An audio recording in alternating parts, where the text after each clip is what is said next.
नमस्कार दोस्तों, मैं हूँ अर्चना त्यागी। एक बार फिर से आपके साथ हिंदी लेखक परिवार के यूट्यूब मंच पर और आज प्रस्तुत कर रही हूँ ऋचा शरद अग्रवाल द्वारा लिखित एक कहानी जिसका शीर्षक है काश तुम होती। कई बार हमारे व्यक्तिगत निर्णय लाभ पर आधारित होते हैं, परंतु भावनाओं को परे करके लाभ पर आधारित निर्णय लेने से क्या परिणाम हो सकता है, आइए सुनते हैं इस कहानी में काश तुम होती। बस ने जैसे ही पिंडवाड़ा की हरी भरी वादियों में प्रवेश किया, मेरा कवि हृदय जाग गया। हाथ कुछ कुछ लिखने को प्रेरित होने लगे, वरना मुंबई की कोलाहल भरी सुबह शाम इंसान मशीनी जिंदगी जीता है। आदमी पर आदमी चलता महसूस होता है। यहाँ सांस लेने को खुली हवा है, इंसान कुछ सोच पाता है। मैं अपने मित्र कॉलेज के सहपाठी सौरभ के बुलावे पर उसके छोटे भाई की शादी में आया था। शायद नहीं भी आता काम के चलते, पर सौरभ ने प्रलोभन दे डाला कि कॉलेज की पूरी मित्र मंडली आ रही है शादी में। मैं भी उन यादों को ताज़ा करने आ ही गया। मित्र मंडली एक रोज पहले ही पहुंच चुकी थी। एक बड़ी सी धर्मशाला में ठहरने की व्यवस्था थी। धर्मशाला में पहुंचते ही हंसी ठट्ठे की आवाज़ें सुनाई देने लगी। मैं भी यंत्रवत चलता हुआ वहीं पहुंच गया। सबने मेरा स्वागत गलबहियां डाल किया। मैं शायद सालों बाद इतना खुल के हंसा हूँ।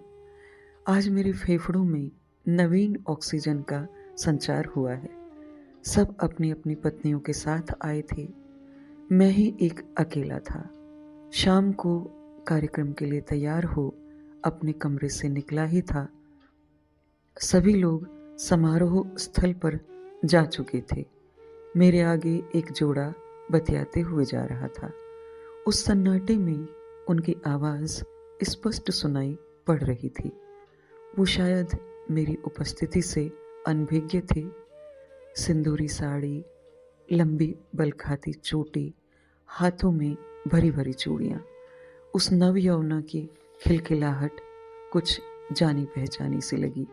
चलते हुए पति जब उसके कंधे पर हाथ रख देते तो वह सकुचा कर झटक देती और इधर उधर देखने लगती। गलियारे के मोड़ पर उसकी नज़र मुझ पर पड़ी। अरे गौरव जी, आप? मैं उसे देखता ही रह गया। माथे पर बिंदिया, मांग में सिंदूर उसके सिंदूरी रूप को चौगुना कर रही थी और आंखों का कजरा उसकी सुंदरता को अंडरलाइन कर रहा था। वो बोली, गौरव जी, शायद आपने मुझे पहचाना नहीं। मैं शची हूँ। मैंने सकपका कर कहा। अरे नहीं, इस रूप में तुम्हें देखा नहीं। हमेशा जीन्स सलवार कमीज में ही देखा, इसलिए वक्त लगा। शची ने अपने पति से मेरा परिचय करवाया और हम आगे बढ़ गए, पर मेरा मन पीछे अतीत की तरफ चला गया। कॉलेज का सालाना जलसा था जिसमें नाटक मंचित किया गया था। नाटक की नायिका शची थी और नायक स्वयं मैं था। नाटक के दौरान शची बड़ा सहज अभिनय करती, पर मैं सहज नहीं हो पाता। मेरा मन उस अभिनय को साकार करने पर उतारू हो गया था। शची का सौंदर्य, मासूमियत मुझे अभिभूत करता चला गया और कुछ यार दोस्तों द्वारा कसे गए फिक्रों ने आग में घी का काम किया। शची एक साधारण परिवार से थी। हमारा परिवार काफी संपन्न था। नाटक की समाप्ति पर हमारे कॉलेज की भी समाप्ति थी। दोबारा शची से मुलाकात हो ही नहीं पाई। आनन फानन में ही माँ ने एक उच्च कुलीन घराने में जबरन मेरा विवाह कर दिया। और इच्छा मेरे जीवन में अर्धांगिनी बनकर आई, पूरी तरह से आधुनिक बाला। किसी की भावनाओं से उसको सरोकार ही नहीं था। वो यथार्थ में जीने वालों में से थी। जन्मदिन पर कविता से ज्यादा मेरे हाथ में थमे उपहार पर नजर रहती थी। इच्छा की इच्छाएं असीमित थी। कुल मिलाकर मेरी और उसके स्वभाव में विरोधाभास था, पर साथ समय काट रहे थे। पर कटे बाल, साड़ी, बिंदी, चूड़ी, सिंदूर तो शादी के बाद गायब हो गया था। बाजू वाले कपड़ों में तो कभी देखा ही नहीं, बल्कि घर में ही कम देखा था। समाज सेवा के नाम पर तो कभी किटी पार्टी के नाम पर घर को नौकरों के हवाले कर बाहर ज्यादा समय बिताती।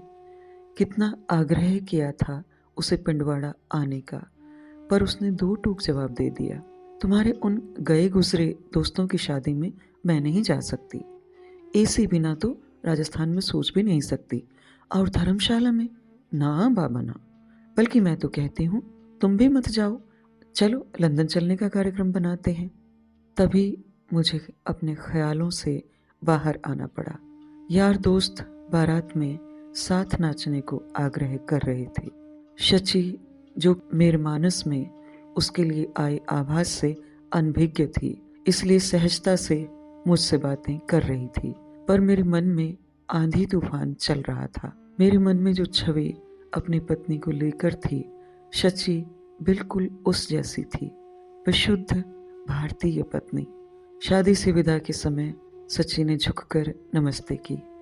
जाने क्या हुआ, अचानक मेरा हाथ उसके सर पर था। हमेशा ऐसे ही खुश रहो। उसने भी झुककर अभिवादन किया और आगे बढ़ गई जाने के लिए। वो आंखों से ओझल हो गई, तब तक उधर देखता रहा। मन के किसी कोने में एक कसक सी उठी, काश तुम होती मेरे जीवन में। यह थी ऋचा शरद अग्रवाल द्वारा लिखित एक कहानी, काश तुम होती मेरे जीवन में। मैं आशा करती हूँ मेरी आवाज़ में यह कहानी आपको अवश्य पसंद आई होगी। कहानी को लाइक करें, कमेंट करें और अन्य साहित्य प्रेमियों के साथ साझा भी अवश्य करें। ऐसी ही और कहानियाँ सुनते रहने के लिए चैनल को सब्सक्राइब करें। मैं अर्चना त्यागी अब आपसे विदा लेती हूँ। फिर मिलते हैं एक और कहानी के साथ बेहतरीन कहानियों के सफ़र में। धन्यवाद। अगर आपको रचना पसंद आती है तो लाइक और कमेंट्स ज़रूर करें और शेयर कीजिए।